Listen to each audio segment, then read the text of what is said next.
Hey guys, কেমন আছো সবাই? আছো সবাই ভালো আছো? তো তোমাদেরকে কয়টা কথা বলতে হয়।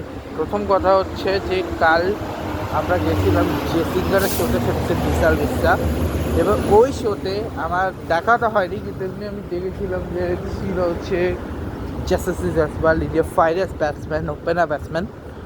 ঠিক আছে, ওই ম্যাচে ছিল। আবার হয়তো দেখা হয়নি, আমি চেষ্টা করেছিলাম দুইজনের সাথে সেলফি তুলতে, বাট হয়নি। এমনি গ্রুপ ফটো তুলছি, বাট সেলফি তোলা হয়নি আর কি। ঠিক আছে, গ্রুপ ফটোটা তো ওনাদের কাছে আছে, আমার কাছে নাই। ঠিক আছে, এবার যেটা সেটা হচ্ছে আমাদের আমি কালকে ছিলাম, আমার কালকে কাজটার কারণে আমি বেশি কালকে একটা ব্লগ বানাইনি। কাজ থেকে এসে তারপরে আমি বানাবো আসো, বাট আমি গেছে ঘুমাই, সকাল থেকে কিচ্ছু করিনি। তারপর হচ্ছে যখন আমার শীতলা মায়ের পূজা চলছিল, তখন হচ্ছে আমি 3-4টা কাজ নিয়েছিল, ওই ব্লগগুলো করতেছিলাম। ঠিক আছে, তারপরে শীতলা পূজা হল, আমাদের ঘরে শীতলা পূজা হয়েছে আজকে। কেন শীতলা পূজা হয়েছে? কারণ দেবী শীতলা হচ্ছে রোগ বিসুখ দূর করার দেবী। তো উনার পূজাটা হয়েছে এই কারণে। এবং আজকে হচ্ছে কেবিডির বার্থডে। ঠিক আছে, কেবিডি মানে কেবিন ডি ব্রুইনের বার্থডে। ঠিক আছে, তো এবার আসি, আমি আজকে বাসায় গিয়ে প্রথম যেটা করব সেটা হচ্ছে ওই যে 3টা ম্যাচ হয়েছিল, তোমাদের মনে আছে যে 3টা ওই 3টা টিমের ম্যাচ হয়েছিল, ওই 3টা দেখাবো। ঠিক আছে, তারপর ওই 3টা দেখাই, এরপরে হচ্ছে আমি স্নান মানে ওই 3টা যখন হবে তখন তো ম্যাচ চলতেছে ওইটা অলরেডি, যেখানে ঘানাকে অলরেডি ক্রোয়েশিয়াটা দিয়েছে, পানামা ইংল্যান্ড এখনও 0 আছে, হাফ টাইম হয়ে গেছে অলরেডি। দেখা যাক সেকেন্ড হাফ হয়তো আমি বাসে যেতে শুরু হয়ে যাবে। ঠিক আছে, ঠিক আছে, আমি সেকেন্ড হাফের মাঝখানে আমি দেখাবো আর কি। তো বেসিক্যালি কালকে ফান হয়েছে অনেক, প্রোগ্রামটা ভালোই লাগছে। সেই দুইটা আমি প্রথম সংটা, সেকেন্ড সংটা মিস করছি। থার্ড সংটা আমরা যখন উঠতে তখন সেটা থার্ড সং যাচ্ছিলো, ওটা অর্ধেক বেশি শেষ, তাই শোনা হয়নি। বাকিগুলো আমরা শুনছি, বাকি 4 থেকে যতগুলো গান শুনছি সবগুলো আমরা শুনছি। আমাকে লাস্টে ক্যাসে হুয়াতে শেষ করলো। ঠিক আছে, আর 2-একটা গানের ক্ষেত্রে আমি নিচে নামছি সেলফি তোলার জন্য, বাট সেলফি তোলার আগেই আমি হয়নি, সেলফি তোলা হয়নি আর কি। বাট এখন যেটা সেটা হচ্ছে কালকের ম্যাচ সাউথ আফ্রিকা খেলবে কানাডার সাথে। হ্যাঁ, একটু টাফ হবে না? সাউথ আফ্রিকা হোপফুলি কানাডার এখানে বিদায় হয়ে যাবে, কানাডাকে হারিয়ে সাউথ আফ্রিকা চলেও যেতে পারে। But I hope so south Africa এই ম্যাচটা নাও জিততে পারে, কারণ মেক্সিকো অলরেডি হারিয়েছে। এইটা আবার হবে সোফি স্টেডিয়াম বলতে ওই মানে যেখানে ইউএসআর ফার্স্ট ম্যাচ খেলেছিল এগেন্স্ট তুরস্ক, সরি এগেন্স্ট প্যারাগুয়েস, ওই মাঠে কানাডা খেলবে এগেন্স্ট সাউথ আফ্রিকা। ঠিক আছে, এখন অবধি কয়েকটা টিম পেয়েছে, বাকি দলগুলোর নির্ধারিত হবে আজকের পরে। ঠিক আছে, কালকে একটা ম্যাচ আছে সাউথ আফ্রিকা এবং তো সাউথ আফ্রিকার জন্য মোটামুটি আছে, সাউথ আফ্রিকার ম্যাচটা ইজিলি পেয়ে যাবে। ঠিক আছে, আজকে আর্জেন্টিনা খেলা দেখা যাক কী হয় না হয়। আর মিডলের খেলাটা হয়তো ওখানে দেখবো, ওটা 7:30টায় শুরু হবে, 7:30টা থেকে মনে হয় 9:30 পর্যন্ত। তারপরে হাফ অ্যান আওয়ার পরে 10টার দিকে শুরু হবে ওই ম্যাচটা। ওর নাম কি, আর্জেন্টিনা জর্ডান একদিকে, আর আরেকদিকে হচ্ছে খেলবে আলজেরিয়া অস্ট্রিয়া।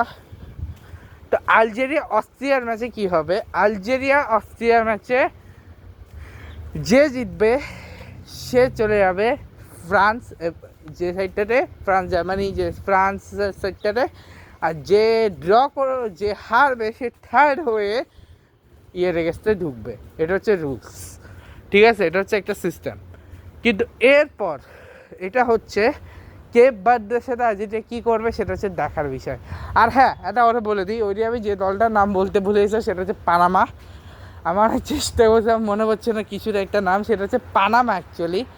ঠিক আছে, যে নর্থ আমেরিকা থেকে কারা এসছে, আমি একটা কথা চিন্তা করতেছি, যারা এলিমিনেট হয়ে যাবে তাদেরকে কাউন্ট করে আমি একটা আলাদা র্যাঙ্কিং বানিয়ে নেবো। এটা মেন র্যাঙ্কিংটা থাকবে 48 দেশে, এরপর হয়তো 32টা থাকবে, ঠিক আছে। আর হ্যাঁ, এবার টপ 32-তে জিতা বা ড্রয়ের উপর ডিপেন্ড করবে। এবার টপ 30 হচ্ছে যারা কোয়ালিফাই করছে ওই টপ 32-কে রাখা হবে, আর নিচে হচ্ছে যারা এলিমিনেট হয়ে গেছে তাদেরকে রাখা হবে, সে তারা জিতুক হারুক, নো ম্যাটার বাটস, ঠিক আছে।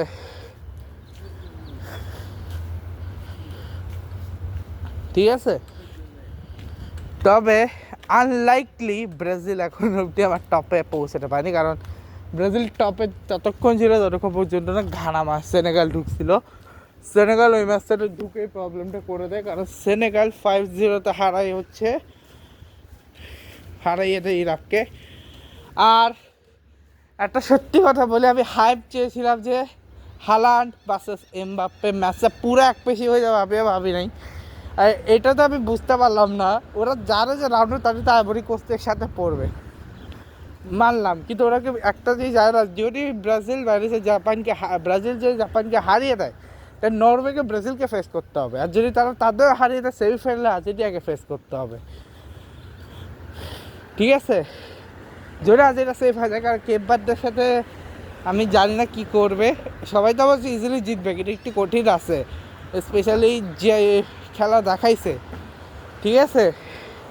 আর আমার 24 শেষ করতে দেরি হয়ে গেল, রাউন্ড 3 শেষের দিকে করলাম, বাট হোপফুলি কালকে পরশুর মধ্যে আমার রাউন্ড 2 আর রাউন্ড 3 খতম হয়ে যাবে, ঠিক আছে। আর আজকে হয়তো রাউন্ড 2টা খতম নাও হতে পারে, বাট স্টার্ট করবে কালকে আমি 2-3টা করে নেব, ঠিক আছে। কালকে আমি অ্যাটলিস্ট 2-3টা করে নেব। আর হ্যাঁ, তোমার কথা বলে আজকে সারাদিন কী করছি, প্রথমে গেছে কাজ থেকে গেছি, আমি ঘুম গেছি, ধরো আমি 9টার দিকে বাসায় ঢুকছি, 12:30 বাজে ঘুম গেছে, কারণ তখন হচ্ছে রিয়াকশা এসেছিলো এবং ওদের কারণে আমার ঘুমটা ভাঙছে, ওরাই আমার ঘুম ভাঙাইছে। এবারে 12:30 দিয়ে দেখো ওরা আসছে, তারপর থেকে আমি প্রায় 2টা 2:30 পর্যন্ত, 3টা 3:30 পর্যন্ত আমি ছিলাম ওদের সাথে, 3টা 3:30 ওরা গেছে, তারপর আমি ওদের সাথে থাকা অবস্থা আমি 2টা করছিলাম, ওরা যাওয়ার পরে 2টা করছি, তারপরে গেলাম জিমটা এখন আসবো বাসায় গিয়ে কিছু ফোনটা চার্জ দেবো এবং আর হ্যাঁ, একটা কথা বলে দিই, আমি ইউরোপটাকে আলাদা করে করবো, কারণ ইউরোপ থেকে বেশি দল গেছে, আর এশিয়ানদের থেকে এখন অব্দি জাপান কোয়ালিফাই করছে। So Qatar eliminate, Uzbekistan eliminate, Jordan eliminate, ঠিক আছে। ওটা তো জর্ডান এলিমিনেট, ঠিক আছে।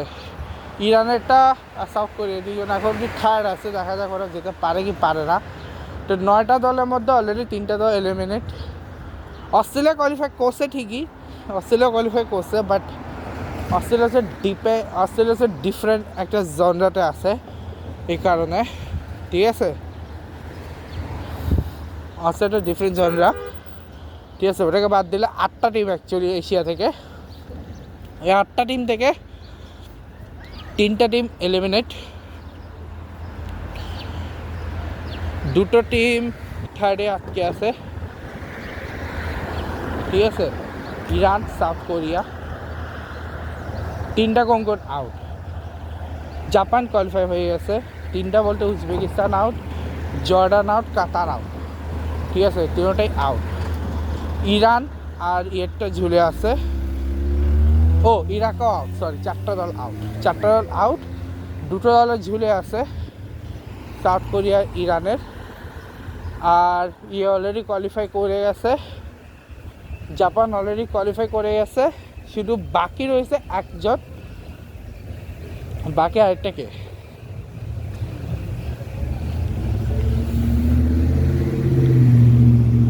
ভাই না, 9টা দল ছিল, 8টা দল সরাসরি কোয়ালিফাই করছে, একটা ইরাক কোয়ালিফাই করছে,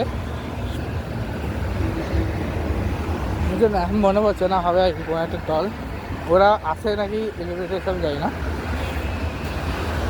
ঠিক আছে। বাট 7:30 ম্যাচটা হবে জোস একটা ম্যাচ, বিকজ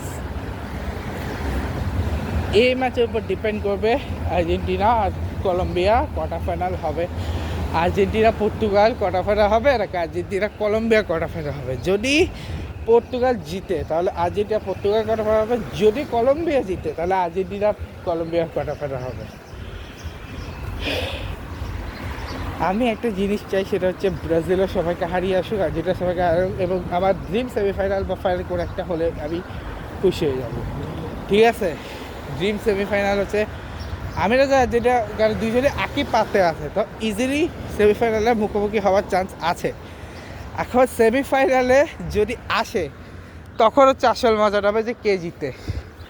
ঠিক আছে, দেখো কেপ বাদ থেকে পার করাটা একটু হার্ড হবে, পরটা একটু ইজি হবে, কারণ মিশর বা আসবে, মিশর আসবে অথবা কোনো না কোনো একটা দল আসবে, মিশর অথবা আসবে রাউন্ড অফ 16-এ, ওটা সহজলভ্য একটা দল। বাট পর্তুগাল বা কলম্বিয়ার মধ্যে কেউ পর্তুগাল কোয়ার্টার ফাইনাল, ঠিক আছে, সেমিফাইনালটা হবে টাফ, বিকজ সেমিফাইনাল হবে আইদার ব্রাজিল আইদার জার্মানি। যদি জার্মানি পড়ে ওদের থেকে পটলাতে বাকি আছে, যদি ব্রাজিল পড়ে ব্রাজিল থেকে পটলাতে ওদেরকে ব্রাজিলকে অনেকবারই হারাইছি। বেসিক্যালি জার্মানি আছে, জার্মানি থেকে পটলাতে, এটা বাকি জার্মানির জন্যই ওয়ার্ল্ড কাপ আমরা 2বার পাইনি, 2002, 2006, 1990 ওয়ার্ল্ড কাপ আমার হাতে চলে গেছে, 2014 আমার হাতে ওয়ার্ল্ড কাপ চলে গেছে। ঠিক আছে, এবার দুটোই জার্মানির জন্য। 2010-এও আমাদেরকে এলিমিনেট করে দিয়েছিল কোয়ার্টার ফাইনাল, 2006-ও কোয়ার্টার ফাইনালে আবার এলিমিনেট করে দিয়েছিল। ঠিক আছে, যে কারণে জার্মানি থেকে ওই যে 4টা বছর ওরা আবার সেটা ইয়েটা করছে, তার বদলাটা নেওয়া বাকি আছে। আর ইউএস আপাতত বস্তিয়াকে পেয়েছে, বাট টাফ হবে ওদের জন্য রাউন্ড অফ 16টা, কারণ রাউন্ড অফ 16 আইদার তারা পাবে ফ্রান্সকে, আইদার তারা পাবে পর্তুগালকে। ঠিক আছে, আর ইউএস একটু টাফ হয়ে যাবে যদি পর্তুগাল বা নেদারল্যান্ড পড়ে, কারণ নেদারল্যান্ড আপাতত রাউন্ড অফ 32 দেখে সবথেকে স্ট্রং যদি কোনো ম্যাচ থাকে সেটা নেদারল্যান্ড মরক্কো। ঠিক আছে, তবে সবথেকে হাই পালা ম্যাচটাকে এত বাজে করবে আমি এক্সপেক্ট করি নাই, সেটা আবার কবে দেখা যাবে জানি না, কারণ নেক্সট 4 ইয়ার্স আবার নরওয়ে আর ফ্রান্স একই গ্রুপে পড়ে কি না সেটা হচ্ছে দেখার বিষয়। কোথায় আমরা ভাবলাম এবার হালান্ড এদিক থেকে গোল দেবে, ওদিক থেকে এমবাপ্পে গোল দেবে, ভাই ডেমবেলে একা 3টা গোল দিচ্ছে, পুরো হাই পেট 12টা বাজা দিচ্ছে। যাকে ছাড়ো। আর উরুগুয়ে একমাত্র সাউথ আমেরিকান টিম হিসেবে এলিমিনেট হয়েছে, প্যারাগুয়ে অলরেডি চলে গেছে রাউন্ড অফ 32-তে। ঠিক আছে, ইকুয়েডরও চলে গেছে, শুধু এক্সেপ্ট দুটো দল ইকুয়েডর চলে গেছে, কলম্বিয়া আর্জেন্টিনা চলে গেছিলো, ব্রাজিলও চলে গেল, মানে 6টা থেকে 4টা চলে গেছে। আজকে কলম্বিয়া চলে যাবে, কারণ কলম্বিয়া 2টা জিতে গেছে, তো কলম্বিয়া চলে গেছে। শুধুমাত্র উরুগুয়ে একমাত্র সাউথ আমেরিকান টিম যারা গ্রুপ স্টেজ থেকে এলিমিনেট হয়ে গেছে। এমনকি নর্থ আমেরিকা থেকে আসা 3টা দলের 3ও হোস্ট কোয়ালিফাই করে গেছে, কিন্তু বাকি যে 3টা যারা কোয়ালিফায়ার খেলেছিল, পানামা, কুরাসাও এবং হাইতি, 3জনই এলিমিনেট হয়ে গেছে। ঠিক আছে, আফ্রিকা থেকে আপাতত জন্য শুধু একটা টিম কোয়ালিফাই, আফ্রিকা থেকে আপাতত 3টা টিমই শুধু এলিমিনেট হয়েছে, বাকিগুলো এখনও হাইপ আছে। সে 3টা হচ্ছে সেনেগালের এখন আনঅফিসিয়ালি আউট হয়নি, বাট থাকতেও পারে নাও থাকতে পারে। 9টা দলের মধ্যে 2টো দল মনে হয় এলিমিনেট হয়েছে, কোনটিতে আমার এক্সাম মনে নাই, কিন্তু 2টো এলিমিনেট হয়েছে। আর থেকেও ইউরোপ থেকে অনেকগুলো আছে, তারপর তুর্কি এলিমিনেট, চেক রিপাবলিক এলিমিনেট, তারপরে ঠিক আছে ও আফ্রিকা থেকে টিউনিশিয়া এলিমিনেট, হ্যাঁ আফ্রিকা থেকে হচ্ছে টিউনিশিয়া এলিমিনেট হয়ে গেছে। আবার তার জন্য আরেকটা কে জানি আছে যারা এলিমিনেট হয়েছে, আমার এখন মনে পড়ছে না। ঠিক আছে, দেখা যাক কি হয়।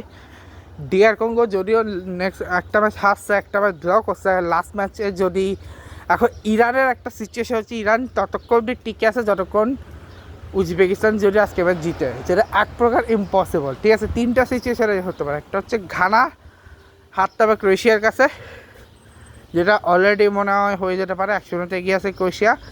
একটা হচ্ছে ইয়েকে হারাতে হবে, উজবেকিস্তানকে হারাতে হবে, ঘানাকে, উজবেকিস্তানকে হারাতে হবে হচ্ছে ডিআর কঙ্গোকে, যেটা এক প্রকার ইম্পসিবল।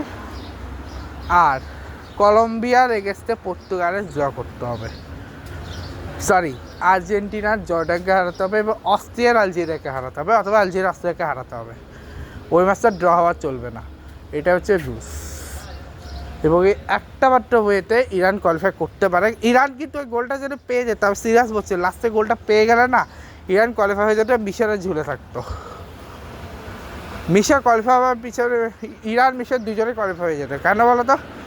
কারণ ইরানের পয়েন্ট আর মিশরের পয়েন্ট সেম হয়ে যেত, কারণ দুজনে একটা পয়েন্ট, ইরানের পয়েন্ট বেশি হয়ে যেত, কারণ ইরান কিন্তু হারেনি, ওরা দুইটা ড্র করছে, এই ম্যাচটা জিতলে হয়তো ওরা 3টা পয়েন্ট 3টা ম্যাচ জিতে যেত, তো ওরা 3টা পয়েন্ট বেশি পেয়ে যেত, 2, 3, 5 পেয়ে যেত। ওরা পেত কত? ওরা তখন থাকতো 4 পয়েন্ট, ওদের 4 পয়েন্ট থাকতো, এবং 5 পয়েন্ট পেয়ে ইরান কোয়ালিফাই করে গেলে হয়তো, যেখানে ইজিপ্ট আজকে এখন কিছু দলকে ওয়েট করতে হবে, কারণ ঠিক আছে একটু প্রবলেম আছে। ইরানের চান্স অনেক কম ভাই, কারণ 3 পয়েন্ট পেয়েছে তারা সাউথ কোরিয়া মতো। ঠিক আছে, আমি বলি যদি দুটো ম্যাচেই তারা কিন্তু 100 করে আসছে, সাউথ কোরিয়ার কথা বলতেছি, সাউথ কোরিয়া জিততে মতো দেখি কি হয়। আবার ওদের দুটো টিমের ঝুলে আছে, এশিয়া থেকে 4টা টিমের এলিমিনেট হয়ে গেছে, ইরাক, উজবেকিস্তান, জর্ডান আর হচ্ছে কাতার, 4টা দল এলিমিনেট হয়ে গেছে। জাপান কোয়ালিফাই হয়ে গেছে, ঠিক আছে। আর বাকি দলগুলো দেখতে হবে কী করে না করে, ঠিক আছে। আপাতত এই ব্লগটা শেষ করছি। Good bye guys, good bye, love you guys.